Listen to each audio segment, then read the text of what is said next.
In the mid-1930s, a French warship accelerated across the Mediterranean at a speed few believed possible. The destroyer was long, narrow, and violently powerful. Deep inside the hull, turbines screamed as immense horsepower surged through the shafts, waves sprayed over the bow and the hull vibrated under strain. Then the speed indicator passed 45 knots, more than 83 kilometers per hour, and few warships have ever matched it. The ship was Le Terrible, a vessel belonging to the Le Fantasque-class, still remembered as the fastest destroyer class ever built. Built during an age when all major navies in the world were searching for the perfect destroyer. Bigger guns, more torpedoes, greater ranges, and higher speeds. And France would take the higher speeds idea further than almost any other navy. Although destroyers had originally been small escort vessels designed to protect fleets from torpedo boats, they had grown larger, faster, and far more capable. The French Navy was facing a particular problem because Italy was rapidly expanding its fleet. And French naval planners believed future wars in the region would depend heavily on speed and aggressive maneuvering. Fast enemy cruisers and destroyers could threaten convoys, raid shipping, or launch torpedo attacks against larger vessels. France needed ships capable of intercepting them. The answer became the torpedo boat destroyer, far larger and more heavily armed than ordinary destroyers. The early French designs already showed where naval architects were heading. Each new class became faster and more heavily armed than the last. The Jaguar class introduced larger hulls and stronger firepower. The Guépard class, recognizable by their powerful machinery and distinctive funnels. The Aigle class followed, refining the concept even further. But French engineers were still not satisfied. They wanted something much faster. The design that they finally settled on was the Le Fantasque. At over 132 meters long and more than 3,000 tons fully loaded, they were far larger than most destroyers of their era. Their long, narrow hulls were built for speed, powered by massive boilers and turbines producing around 74,000 horsepower. They were also heavily armed, carrying 5 138.6mm guns and powerful torpedo batteries. These were not lightweight racing ships, they were full-sized fleet destroyers built for combat. But their most famous feature remained their speed. French naval planners expected the ships to reach around 37 knots, however they exceeded that easily. During sea trials, the Le Fantasque-class destroyer proved to be among the fastest warships ever built.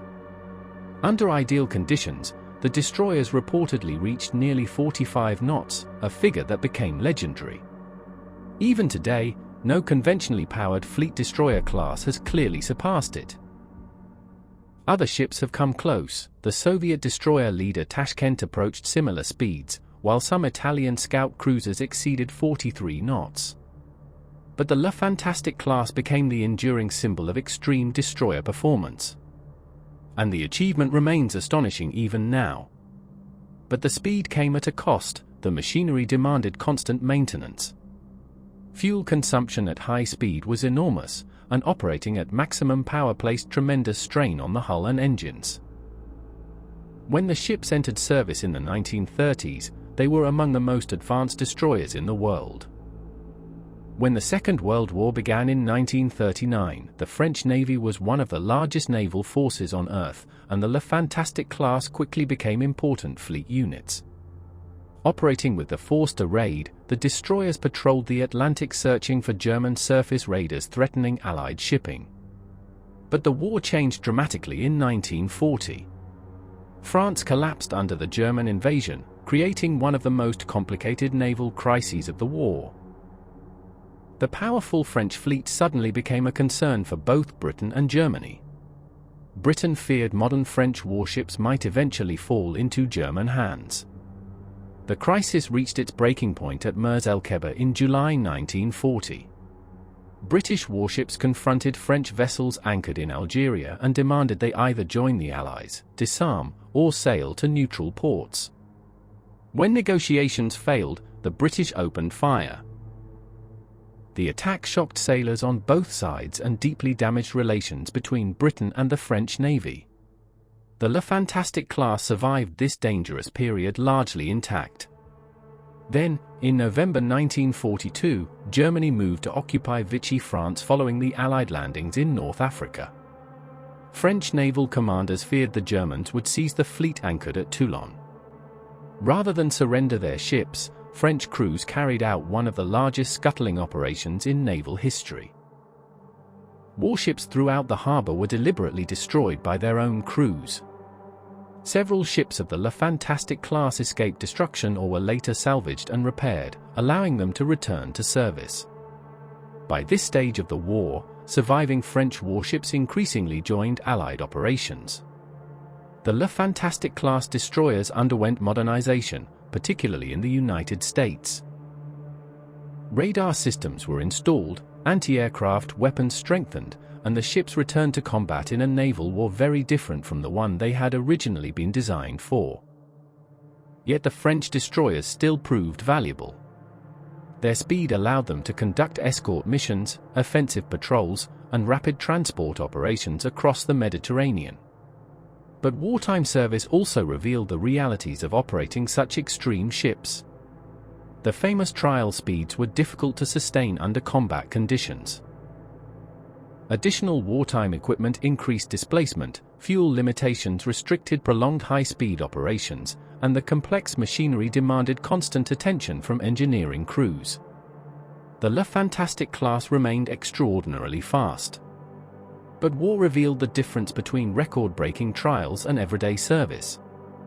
Even so, few destroyers could match them.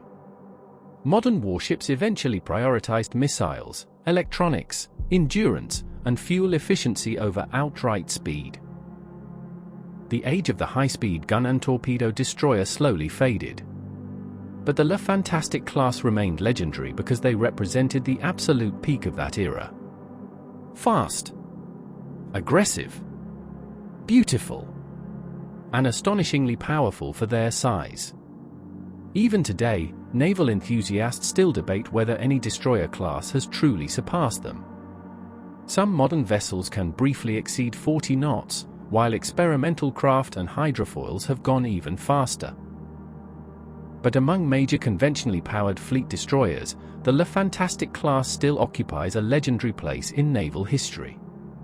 And perhaps the most remarkable part is when they were built.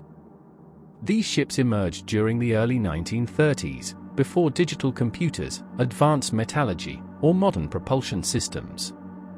Yet French engineers created destroyers capable of nearly 45 knots using steam turbines, riveted steel hulls, and sheer engineering skill. From the gun decks to the bridge, every story we tell honors those who served. If this tale made you feel the salt and steel of history, give it a like, and if you're not yet part of our channel's convoy, subscribe and join the ranks. More powerful stories await.